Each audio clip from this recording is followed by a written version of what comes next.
Self-sabotage equals self-protection. And that's where over the years it started to come to me, realizing that this biological trait that we are born with is there just to protect you.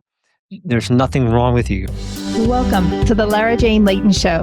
This podcast is for you, the person who keeps putting others first. Your self-talk has held you back. You no longer need to take a second seat. Let's explore ways to overcome self-doubt. You can silence that inner bully voice and achieve your full potential. Here's your host, Lara Jane. Welcome to the show, friend. I have Philip with me. He's my new best friend. And have you ever had those days where you just keep yourself in the foot? Like, oh, I can't do it again, or I didn't get this done, or, what is it that causes some of the self-sabotage? And it might be little, tiny things.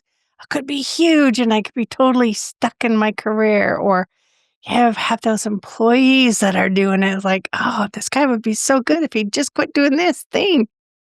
And how do we learn to work with our employees and our friends and our family and help stop this self-sabotage cycle? And Phil is going to help us learn how to do that. He's an expert, as great author, speaker. But before we get started, we're going to get a quick word from our sponsor, come back, and Phil's going to help us stop this sabotaging. We'll be right back.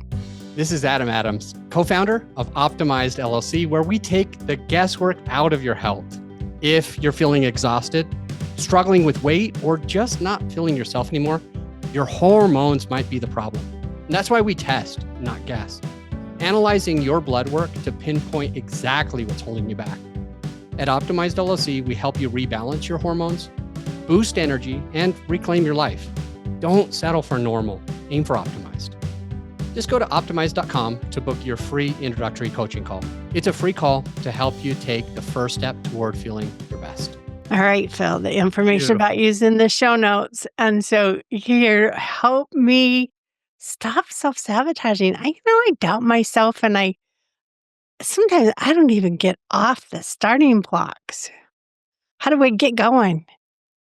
Well, hi, Laura Jane. Thank you so much for inviting me on the show. It's a pleasure. So, but over the last 30 years, researching thousands and thousands of people, I was able to understand and wondering why when I was practicing, why things weren't going well in my business, why I was having difficulty with some patients or with my family and everything else. And I happened to just kind of stumble across this particular trait. And what I was able to find was that we are all born with a trait that I call the inborn sabotaging trait.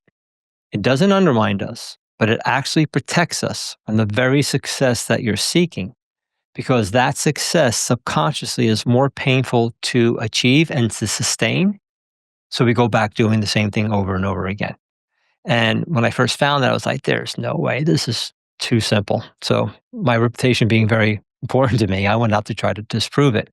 And during trying to disprove it, not only did we prove it, found a way to switch it off instantly, and it works 100% of the time. Now, I'm from Jersey. You tell me something works 100% of the time, I'm going to call you out on it.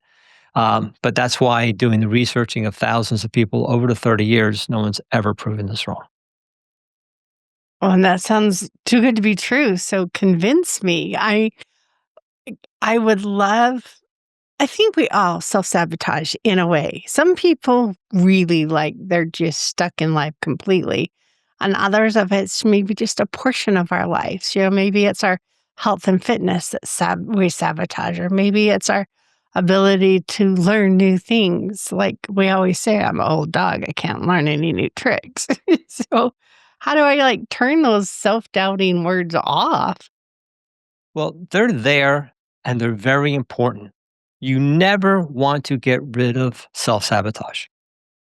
People are like, what are you talking about? It's destroying my life. It's causing my problems with my relationships, with my children, my spouse, at work. But again, so with your audience, I want you guys to write this down. Self-sabotage equals self-protection. Self-sabotage equals self-protection. And that's where over the years it started to come to me, realizing that this biological trait that we are born with is there just to protect you. There's nothing wrong with you. You're not an idiot or a loser or all the other hundreds of words we say to ourselves. At that moment, doing what you need to do or wanting to do or whatever the case be is more painful to do it than not. And that the consequences that you're going to know that's going to come are actually less painful to actually experience than actually focusing on why and the triggers that have happened and what caused you to be here. I'm doing these in my mind going, okay, so I know there's a couple areas that I've self-sabotaged. It's like, okay, how could that be one thing? I think some of the things are, I'm just not sure what it's going to look like afterwards. So I'm not sure I really want it. Yeah. So it all depends on what you're born with. So what I was able to discover was that there is actually a protective sequence. And that sequence is exactly that. It's made up of three basic traits. And if you look at it, and those of you who are not seeing my hands, since I'm Greek and Italian, I use my hands a lot. Imagine a seesaw. So the child that's up top, right, up in the air, that's your superpower. That's part of that trait. That's your go-to. That's your girl. This is what's happening. I love this and all this good stuff, right? And that's why you lean on it in cases of when you are stressed out. The fulcrum in the middle is what we call the mediator trait, which is the bridge between the superpower and the child who's now on the ground, is your inborn sabotaging trait. And they work in that way. So when you overly utilize your superpower, your saboteur kicks in to try to protect that. So what happens is when you're using your strength, it can actually trip you up. And we don't think about that. We've been told just keep on using your strength, go, go, go, push through, move through, overly give, make sure you constantly give and not focus on yourself. Many people have, all women out there maybe hearing their mother or their grandmother talking to them about that, right? Those of you who are not expressing yourself, you have a hard time really verbally expressing because you don't want to feel stupid or embarrassed. So you pull back and try to process what you want to say before you say it. And sometimes 3 hours later, you say, God, I could have said that. Right. So it's very frustrating. Others are scattered. They're all over the place. Right. They wing things. They wait to the last minute. They don't follow through and they don't like to be told what to do. So, depending on where you are and who you are and how all this looks for you, your superpower will kick in to try to overcome with that. But there are times when you don't utilize it and you underutilize your superpower. So your saboteur kicks in even harder to really, really protect you. So now you have this seesaw type of effect. So once we know your sequence, I can tell you everything about you. I can tell you why you did everything in the past, why you're doing it now, and why you'll continue doing it, and never ask you a question. If you have a spouse, teenager, or your boss or whomever, I can ask you a few questions, ascertain their sequence, and then tell you how you two interact, why you conflict, and why you get along very well. And never ask you questions because we've gotten down to the point of these sequences. We know how each sequence work with each other. And there's only six sequences of human behavior, so there's only six people in the world. So, what kind of information do I need to know to find that? Like, I know you said there's a quiz or something. Is it just whatever I feel at the moment, or is it stuff I need to go get information for to take this quiz? So we used to put it out to people and for 2, 3 years. And what we found was people were not taking it properly or they found that, but they didn't realize the power behind it. I would have people take my course, go, I should have been here 6 months ago.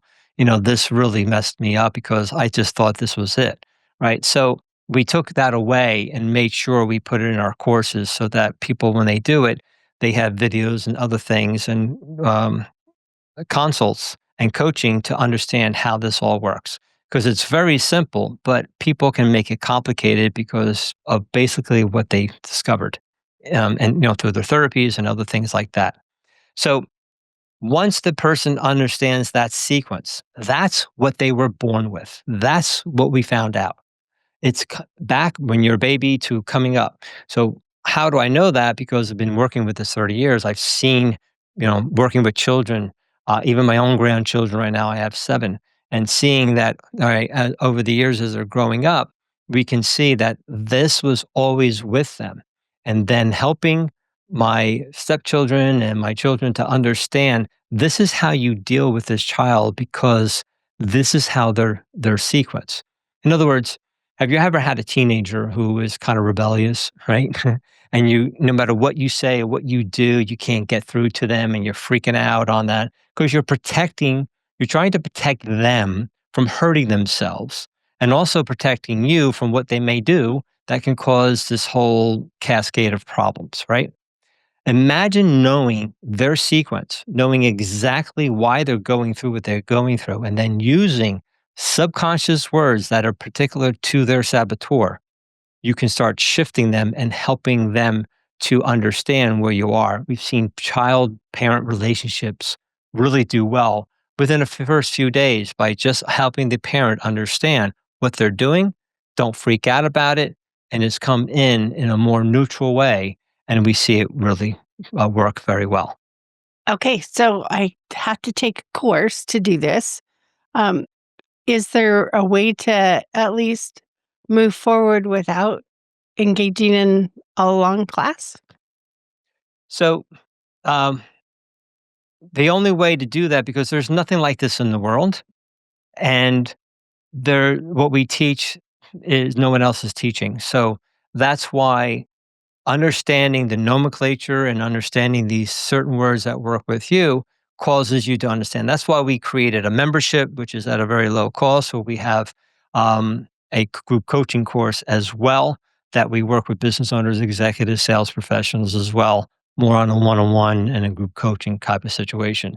So, we've had people from veterans to teenagers to 20-year-olds take the courses and see tremendous shifts because now they understand why they were doing what they're doing, why they were bullied, why so many things were happening in their lives. And once they were able to understand that, it gives them the opportunity to move forward.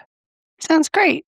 So, as a busy person, it helps me understand myself, helps me understand the people around me if they also take the test, or can I guess what they are? So we teach people how to decode the behavior. And by once you understand that, you can shift it. For instance, I had a gentleman take one of our workshops, and he was a manager. Came up to me and goes, "I'm really excited about this. I really want to use this with my son. He's always upstairs playing video games. I can't get him downstairs to interact with the family." So I said, "Okay." I asked him a few questions. I ascertained his son's sequence and told him exactly what to do. Within a week, his son was downstairs interacting with the family, and within a couple of months, their relationship skyrocketed. The reason is because he was the one pushing his son back in the room.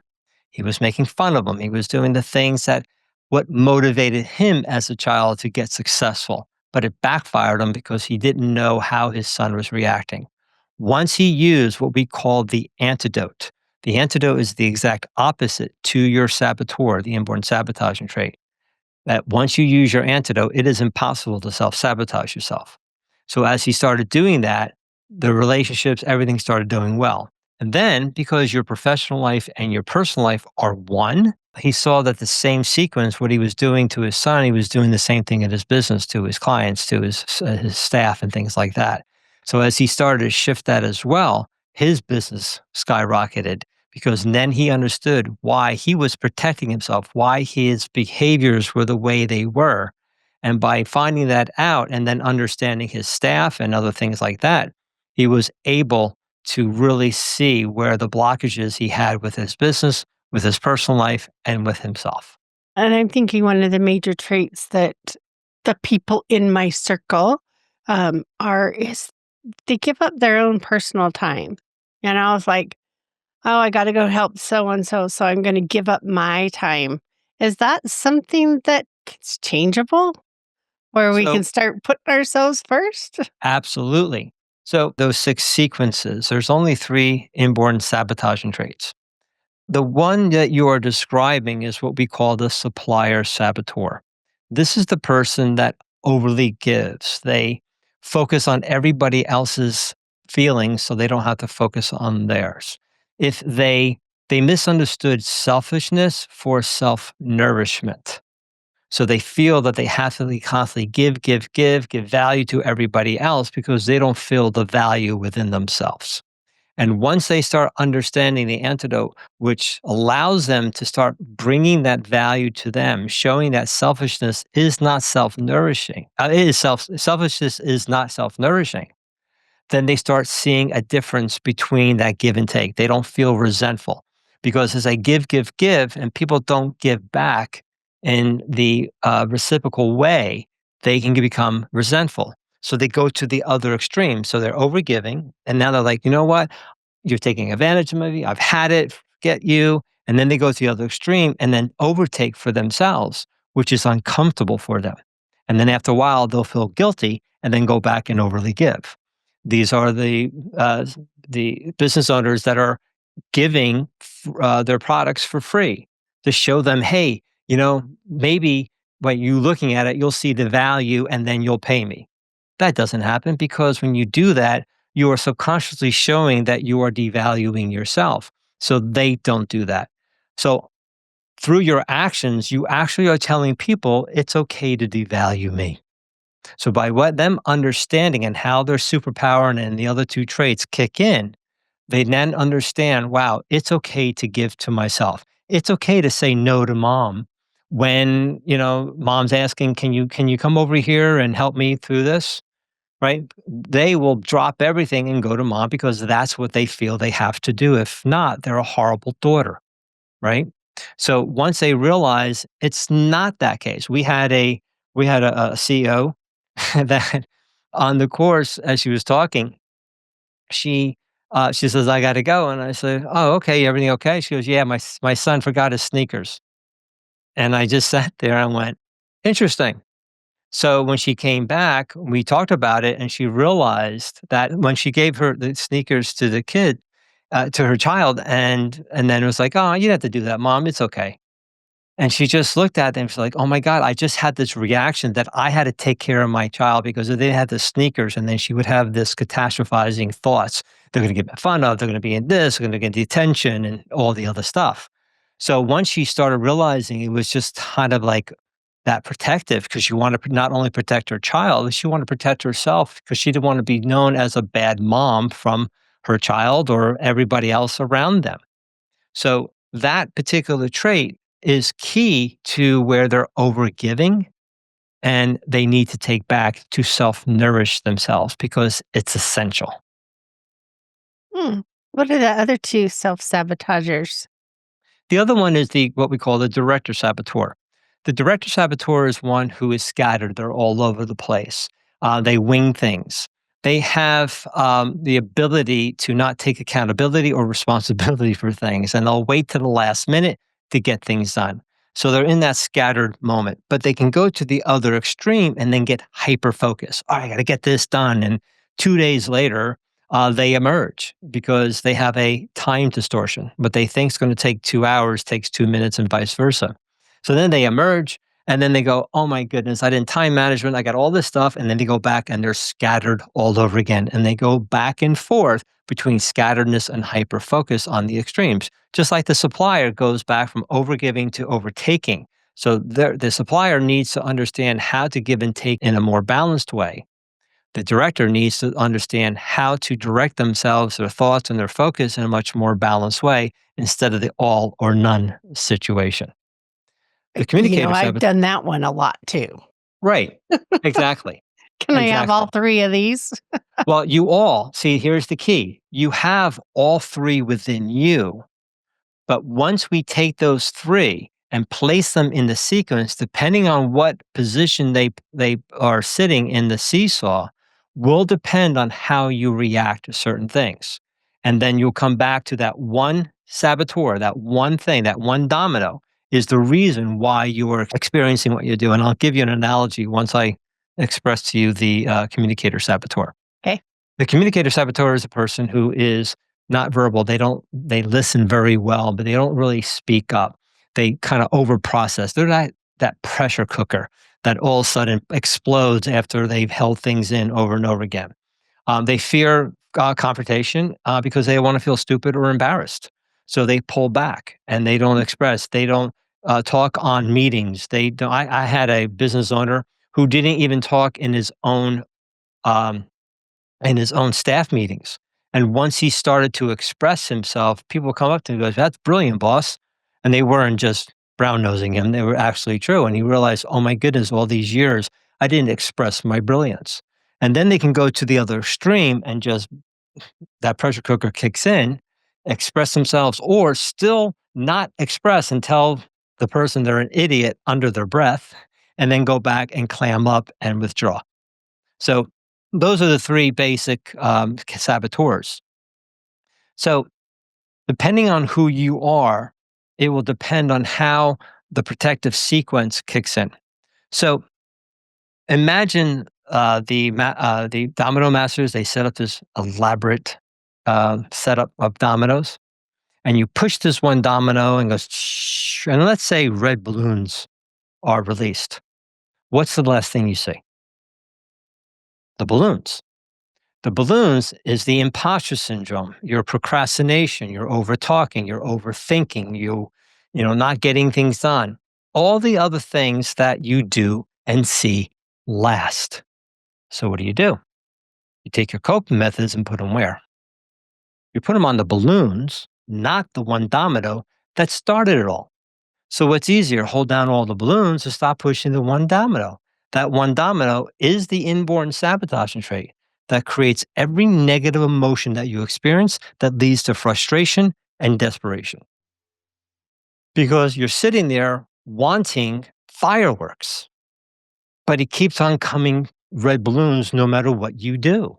And the reason is because you keep on pushing the domino that releases the red balloons, the inborn sabotaging trait. But when you switch it the opposite way and push the domino on the opposite way, which we call the antidote, then you have to go down of inspiration, motivation, and growth. And then you'll see the fireworks, your dreams, all the things that you want, because now you're going down the right way in order to focus on that. Does that help? I think so. I think it makes sense. Still need to read the book probably. So I have the three basic sabotaging personalities. They Mhm. stack up whichever one I react with first in a situation. And that could change. So in one situation, it might be the communicator, and another one, it might be No, it's always the always the same one. same Okay. sequence. It looks different because depending on the words that you say. So, for instance, I can say, "Okay, Laura Jane, this situation is happening." And I can say, "It's because of this." And I use this word, and you're like, "Yeah, kind of, but," and you've had that happen, right? "Yeah, kind of, but whatever." But then I use this word, and you're like, "That's exactly what I do." And what you're not realizing is using two different words, but they're synonymous and they're relating to the saboteur. So that's why when people have different situations, they think they're reacting differently, but they're reacting in the same way every time. And by using the words that are synonymous in one aspect, they'll see it's in the same way over and over again. So no matter whether or not you're doing it today or 20 years from now, you're going to react the same way. And then when you use your antidote, you switch it off and then you immediately go into that growth phase. So you never, people are like, "Well, can't I just eliminate this saboteur?" Well, first of all, it's your protective system. So not a great idea. You have to realize, and I want everybody to write this down. When you go into that resistance, stress, anything that's out of the flow, I want you to ask yourself this question. Why am I protecting myself at this moment in time? Why am I protecting myself at this moment in time? At that moment, whatever the situation, could be a person, a situation. Let's say it's a person. That person at that moment is representing all the thousands of other people that have done you wrong at that moment. And you go into protection. You think it's that person, but it's all the other experiences you've had. So you go into that protection. Well, if you become aware and see what's going on, or you kind of feel this through, or you start to express yourself, then you can start realizing I'm just reacting and it's not as bad as I think it's going to be. So when they do that, it gives them the ability to know that it's just a quick reaction. And what they don't realize is that all those people are them. They're showing up to show them the part of them they're not dealing with. And by working the part of them through their saboteur and their antidote, two things happen. Those people leave or they stay and change. We've had daughter in laws shift their mother in laws without even talking to them because how they reacted differently, depending on how the mother in law's sequence was and their own sequence, and their conflicts dropped considerably. Do you really think you can make someone else change that fast? Like, I'm trying to imagine if I had just talked to my mother-in-law differently, if things would have been better. Again, it all depends on how deep that is, right? For instance, we've had people use, their technique, right? And we called our technique the T now method, the T standing to transcend. Because when you use the method, you transcend any adversity, no matter how big or small, instantaneously because you're shifting instantly. Now, we've had people when they start utilizing in their personal life, things start to shift, just like we've had teenagers and their parents shift easily, but then we've had other teenagers that weren't because it was too deep, too it's like a cut, right? The first one was like a little paper cut. You're not going to put a bandage on it. You're not going to hide it, right? You're just going to go about your day. But if you have a gash, you're going to what? It's going to take time to heal that and over time, steps and steps. So it depends on how deep that goes, not only in the personal life, but in your business. And that's why sometimes it takes a few months for people to now they're starting to double their business, or they're shifting their staffs is working much more effectively. They're able to fire people and let them go and be okay with it, and then bringing people in. So I can give you many examples of that, of people in management and CEOs and executives, how they were able to do things that they felt they couldn't do. But once they understand, they then, on a conscious level, when they use the antidote, can actually shift their subconscious very quickly. Does it help in the hiring process too? Oh, Like, could I actually absolutely. avoid some of the issues that we've had in the past? Oh, yeah. We see this all the time. Let me give you an example of executives. So I had a $60 million company that was going to implode within 2 months, that they were going to be out of business. When I went in, there were four partners. And the four partners, when I said, okay, who's the CEO, CEO, whatever, they didn't believe in the titles and stuff like that. And I said, well, that's great, but your employees have no idea who to go to. And that was happening. One employee would go to all three of them. And there was so much confusion. Based on their sequence, I made one the CEO, the second one, the other one the COO, the other one head of marketing, and the other one was head of sales. Once they did that, the infighting, because they were blaming each other for the downfall because they had so much money that was coming in, they didn't manage it well. Once they understood why each of the people were doing what they were doing, conflict started to drop. We found out one of the partners wasn't doing their job. They let them go. And by doing so, they saved $4.5 million within the first 2 months. And now they're up doing probably over 100 million because now they understood. So by even understanding the executives, because everything starts from the top, you need to start that and then going from there. And then going through the hiring process, we've had people, even from solopreneurs, who needed a VA. So I would say, okay, based on your sequence and where you want and what you want, you need this sequence. And when they would get that sequence, things would go well. When they didn't listen to me and they did something else, majority of times it didn't work out well. Hmm, kind of cool. So, and it's something that I don't even have to make them take the test. I can assess it from just learning how to do it and then use it in making sure I've got the right people around me, and so the whole department is successful. And how do we also make sure the whole company is successful? So Well, since you asked that question, every business has its own inborn sabotaging trait and protective sequence because it's an entity. So we show people, the owners or executives, how they are subconsciously sabotaging the business along with their employees based on their saboteur and enhancing the business's saboteur. And when they use the antidote to the business's antidote, we see major shifts. And that's one of the things we did with that company and many other companies, because people usually focus on the superpower of the business. Well, it's a superpower. It doesn't need too much focus. When you focus on the saboteur of the business, guess what happens? That seesaw balances out, and now the superpower is even more effective. So, for instance, a lot of times companies are focusing on their value, right? I want to make sure I have great service and all this, and we want to make sure that people are taken care of, and they're all about value, right? Have you known companies like that, right? absolutely. But their management stinks. They're all over the place. And the reason why they're so focused on the value because they're not organized enough to make sure that their people are servicing their clients.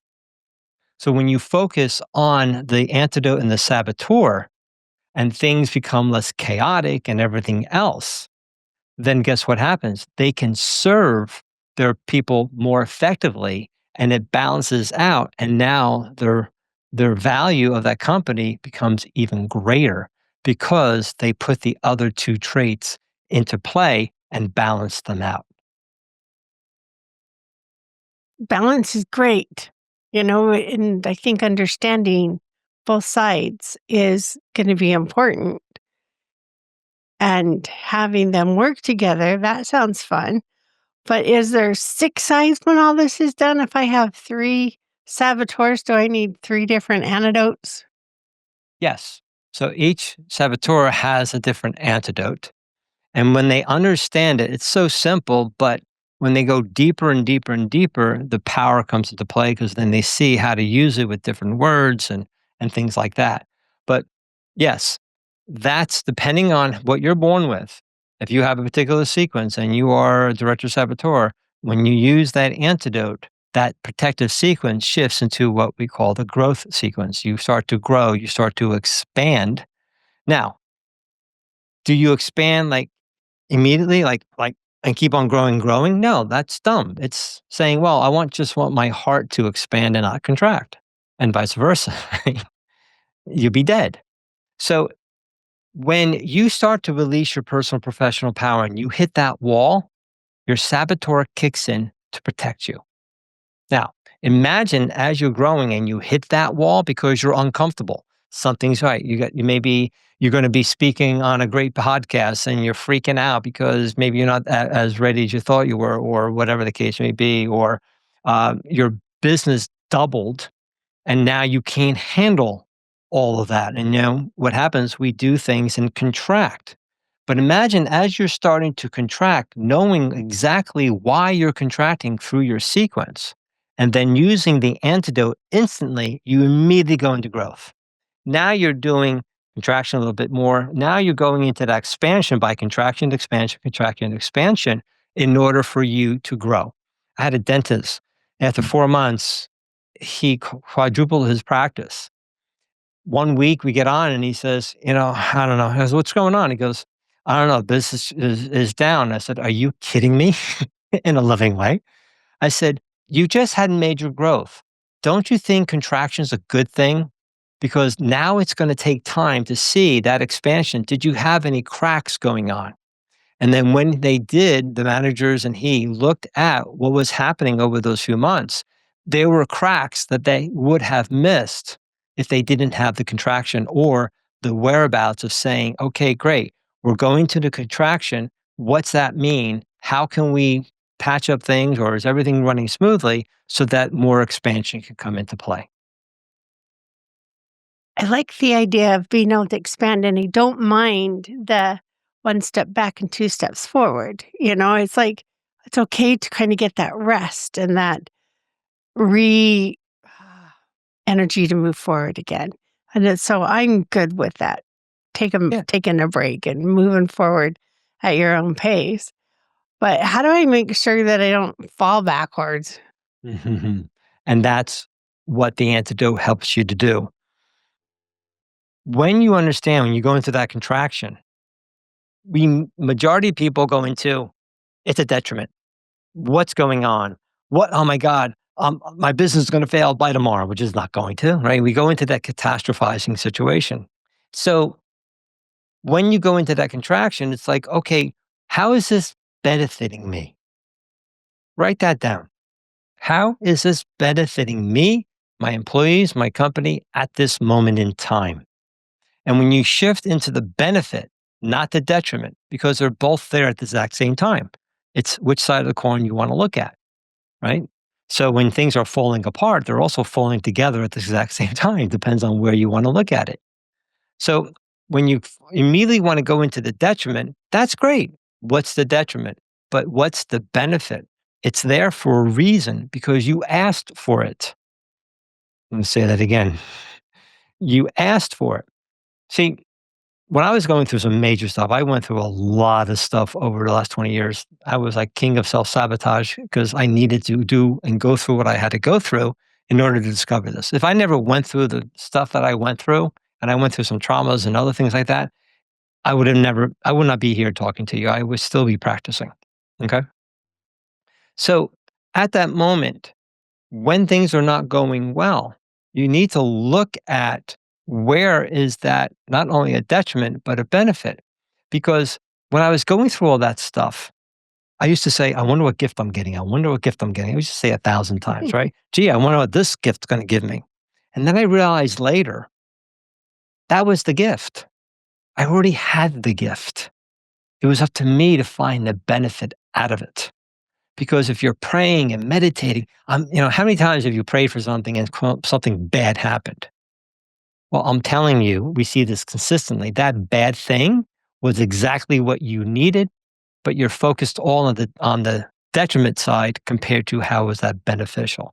And when you use your antidote and see how by that situation, how you're going into protection by using your saboteur and why you're using it the detrimental way and why you're feeling frustrated and desperate. And by shifting over and using the antidote, it helps you through it. So when you go into that contraction, instead of freaking out, just say, wow, thank you. This is awesome. Wow, I can't wait to see how I'm going to utilize this to move forward. Because it can be just be a stepping stone, not one that's going to knock you back, huh? Yeah, it's like, are you going to take the boulders and crush you, or are you going to use them as stepping stones to get to the next level? It's your choice. It's always your choice. It's a co-creation that you're doing between your higher power, your consciousness, or whatever the universe, God, whatever you want to call that. There's a co-creation happening, and what we do is we don't trust our partner, our business partner, or our partner that is we can't see, which is a part of us. And by doing so, when we start working together as one instead of I got to do this all myself. And when I need you, I'll call you. And why is this not done by an hour from now? Since I asked. Yeah, I wanted it yesterday. Come on. Yeah, you're supposed to be the Almighty. What the heck's going on here? Yeah, come on. What we and this whole thing is, when you focus on a goal, which I like to call a promise, instead of setting goals, set promises to yourself. They're much more personal to the point. I promise myself to do this compared to I have a goal. It becomes more personal. It definitely would be stronger if I said, I promise to do this by this date. I think I would have a lot more stake at it than I have a goal. Mhm. And you don't have to make a goal, it's just an idea. So to make a promise, you'd have to put a plan to it and figure out a lot more than just, oh, I'd like to have a new house. Right. And Okay, then you go what? into your saboteur and protect yourself and don't do what you want to do because the goal is more painful to achieve than not. And one of the things I did discover was that there's only one subconscious word that stops all your goals. And then once people understand there's only one subconscious word that stopped every goal in the past, the goals that you're experiencing now and the ones you want, this one word is the reason for it. And then by putting a plan together of 5 simple things to do, you can then start achieving the goals by neutralizing that word. Okay, well, we're gonna have to figure out this word so we can get rid of them all. So Again, never get rid of it. You're just going to switch it off. switch it to be my supportive role, my antidote. There you go. Hey, Philip, it's been amazing talking with you. I think I've got some really good ideas. Why don't you tell our friend a little bit about you? I know you have a book and some other things going on. So share with us all your great wisdom and how to get a hold of you. Sure. Well, I used to be a chiropractor and a functional medicine practitioner. My specialty was thyroid and autoimmune disease. And I really started utilizing this with my very chronically ill patients. And what we found was that, and if any of those of you who have autoimmune, there are things called flare ups, right? It could be from stress, what you eat, what you drink, and what you put on your body, right? So I would have people come in to me and go, "You're gonna kill me." I'm like, "Okay, what'd you do now?" It's like, "I had a pizza." I said, "Okay, great. How much pain are you in?" They're like, "I've been in pain for 4 days." I said, "I'm glad." Just kind of reinforces. But I'm more curious of what was the thing that happened before that was more painful to deal with than eating the pizza, which caused you 4 more days of extreme pain. And what we found was that when the trigger happened, they used their saboteur, which led them to their numbing agents, working too much, stressing out, eating, drinking things they shouldn't, et cetera, et cetera, et cetera. And then once I started utilizing this into my practice, instead of using the saboteur, they used the antidote. We found 2 things that happened. They lessened their numbing agents or they stopped them so their flare ups drop and therefore they could heal much faster. And then I started utilizing this in businesses because my patients who were business owners were making major breakthroughs in their business. And I never thought about doing it in business. So I started getting referrals all around the world. I wrote my book.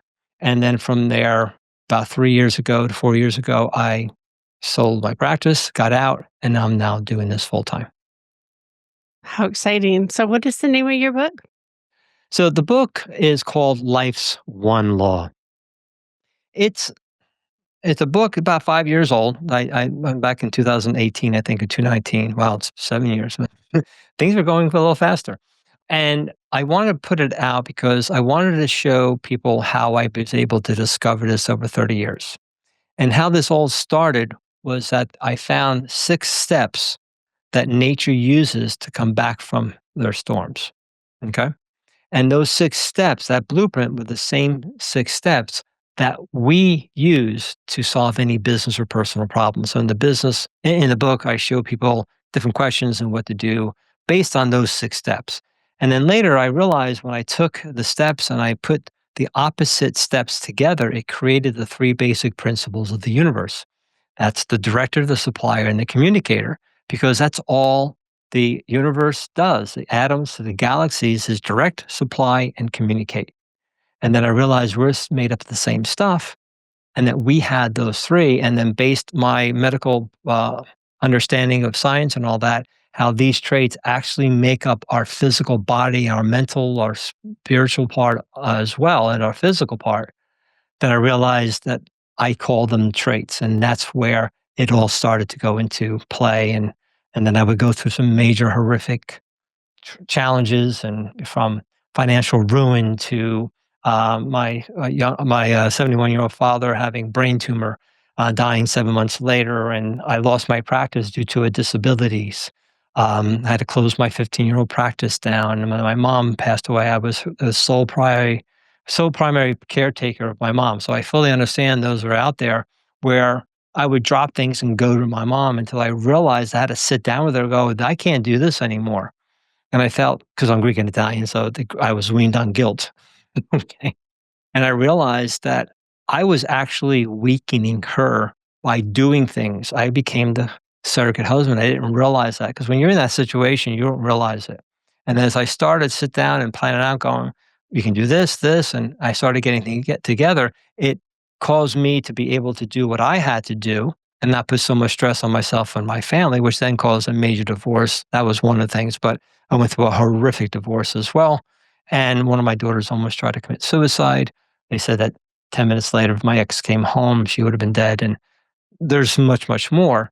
But this was all a benefit for me because I was able to discover what I had to discover. And now I have tremendous, great relationships with my two daughters because my ex almost tried to put a major wedge between. She actually did.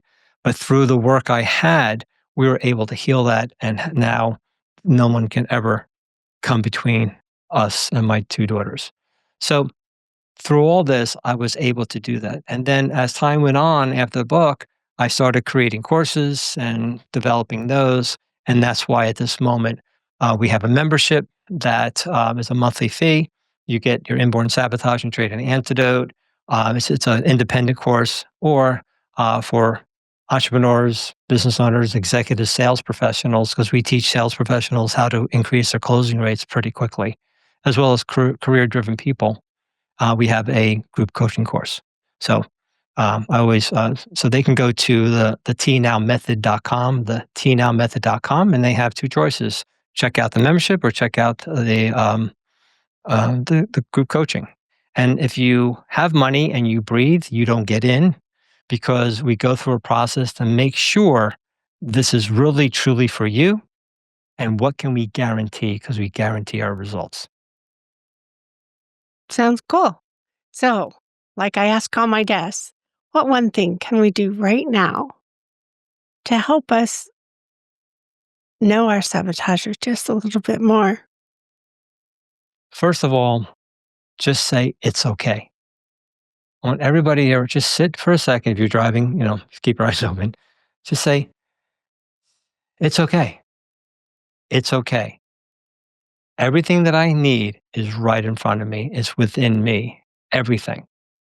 And then at this moment, why am I out of flow? Why am I in resistive or stress or everything else that's keeping me out of flow? It's just protection. Why am I protecting myself? Where do I think this is going? And look at it as probability versus possibility. If I may go a little bit more, I don't know if we have time, but a lot of people go through possibility. So imagine, you were in 9/11, you just escaped, right? And about 10 years later, you are in a high rise and you see a plane that's going perpendicular 2 miles away. And you're like, oh my God, don't hit the building, right? Now, is it possible that plane can hit the building? Yes.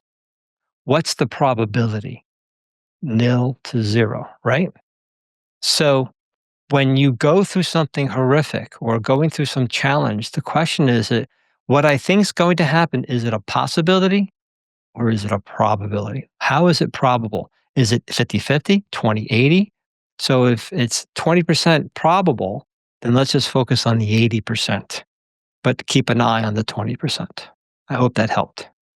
I think that will be great. So, something's not going well. How is this helping me? And just narrowing down on that. I love that. It's a great challenge because it helps you become grateful for even the downs. So thank you so much, Philip, for joining me today. I really appreciate your wisdom and your time. Friend, I am not a medical or mental licensed professional. I'm here for entertainment. Someone who's been down a road and would love to shine a light, help you down your path. So thank you for joining, and stay tuned for the next episode. Are you tired of waking up exhausted? You are not alone. If you're looking to take your life back, let's start with the simple step of adjusting your self-talk. Stay tuned for the next episode with your host, Lara Jane. Remember to follow the show so you don't miss the next simple step that you can use to feel more confident. And please leave an honest review.